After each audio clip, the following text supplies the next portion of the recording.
महाराज कहने अपने आप ना कोई उत्तम बन सकता भी मैं बहुता उत्तम बन जावां, ना कोई बंदा अपने नीच बन सकता, उत्तम तो कोई नीच नहीं बन सकता। ये तो वो हुक्म विच ही नीच बनता। जे वाहिगुरु चाहे तो एकदम नीच बना दिंदा बंदे नूं, वाहिगुरु चाहे तो एकदम उत्तम श्रेष्ठ बना दिंदा। वाल्मीकि जी कैसे कर्म करते करते एकदम भगत बन गए। भाई बिधि चंद जी कुछ होर ही करी फिरदे सी, उन्हां नूं भगत बना लिया, उन्हां नूं अपना नाम जपा लिया। भाई अदली जी कोल भाई लखू जी आ गए, उन्हां नूं भगत बना लिया। इस करके अकाल पुरख दे हुक्म दे विच ही उत्तम तो नीच, नीच तो उत्तम दोवें ही कर्म हो जाते ने। अपने आप ना को मूर्ख ना को सियाणा वरतै, सब किछ तेरा भाणा।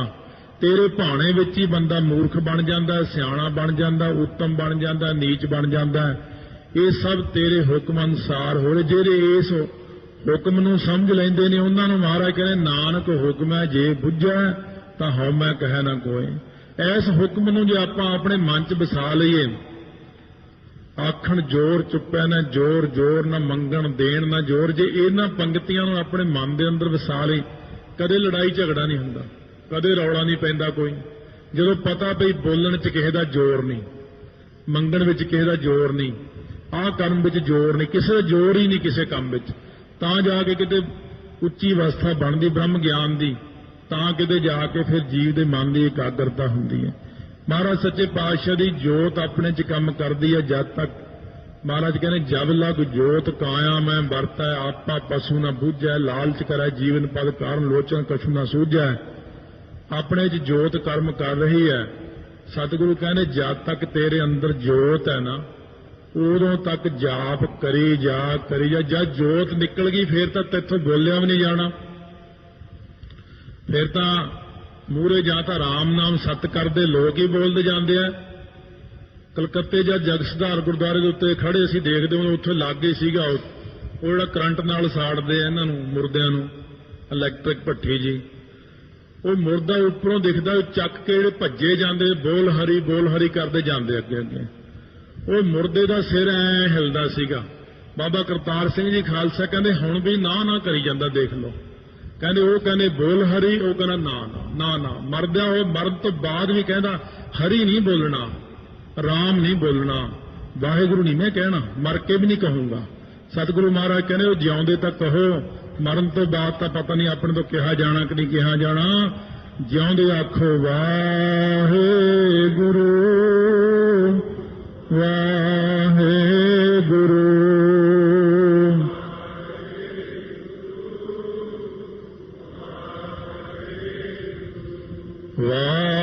वाहिगुरु वाहिगुरु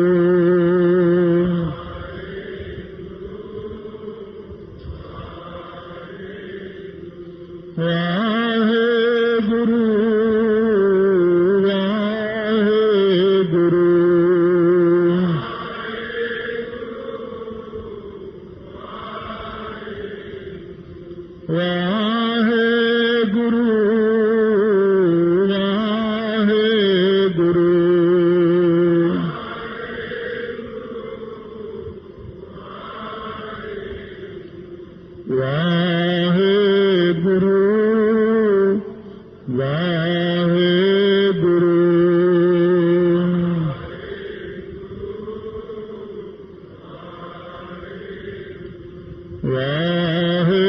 वाहिगुरु वाहिगुरु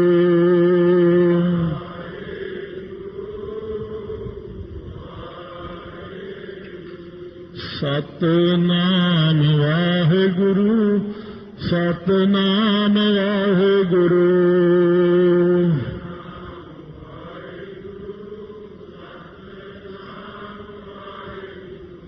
सतनाम वाहिगुरु सतनाम वाहिगुरु